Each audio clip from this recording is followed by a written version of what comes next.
So we begin by understanding the inner child, okay? The inner child is trapped in a time warp, okay? Resides in our subconscious.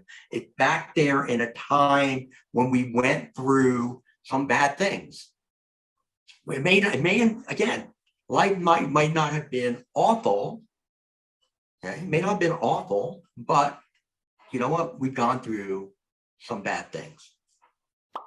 And the inner child is activated by, again, emotional triggers.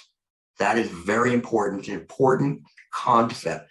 As people go through and the inner child model concept, and then what they're going to do first and foremost is they're going to say, okay, of those 12 children, these are the ones I resonate with most.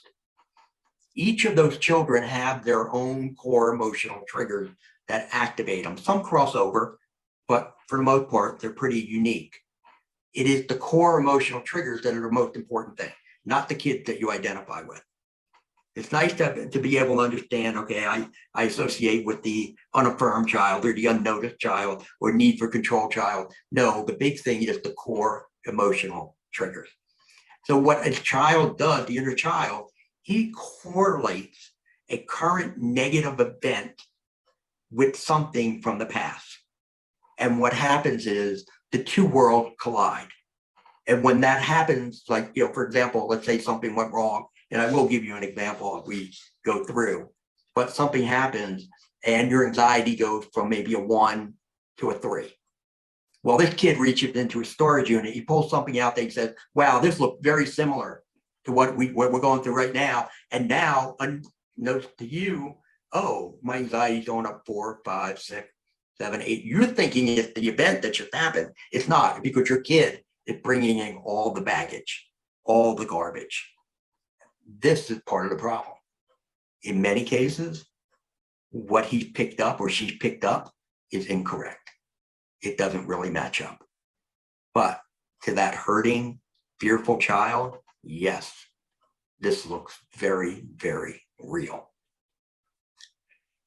The inner child refuses to deal with any type of emotional distress. Their only goal is comfort. That's what they want. And they're going to get it any way they can. And they're not going away.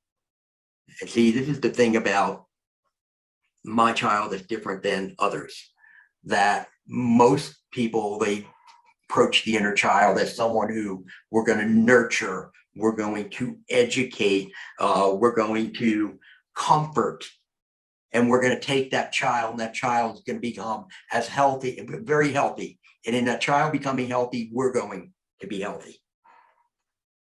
The reason, and that's why I said, we do not seek the comfort. We're teaching this child. I have to teach him. And the reason being is this, that let's go back to trauma. Let's go back to people who, have severe trauma in their lives, or even the neglect. And let's say they go and they do their, EMDR. When they walk away from that, after they've done it, let's say it's been very successful for them, that trauma is not gone. The trauma is still there. What have they learned? They've learned how to regulate the trauma. When they get triggered, they have learned how to desensitize. And it's the same thing here. We have to take this inner child and we have to desensitize it. That's what we're trying to do. Trying to let him know or her know there's an adult available. Because see, growing up, there really weren't any adults available. There was nobody there to help comfort about the pain that they were going through and what they were going on, okay? So we look at what creates our inner child, right? And yes, you're right, neglect is a form of trauma.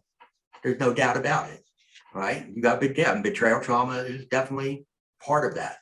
I just try to separate them just to try to get a sense that in some cases, not all neglect has to be traumatic. It's hurtful, it's painful, it's troubling, but it doesn't have to be one of that, okay?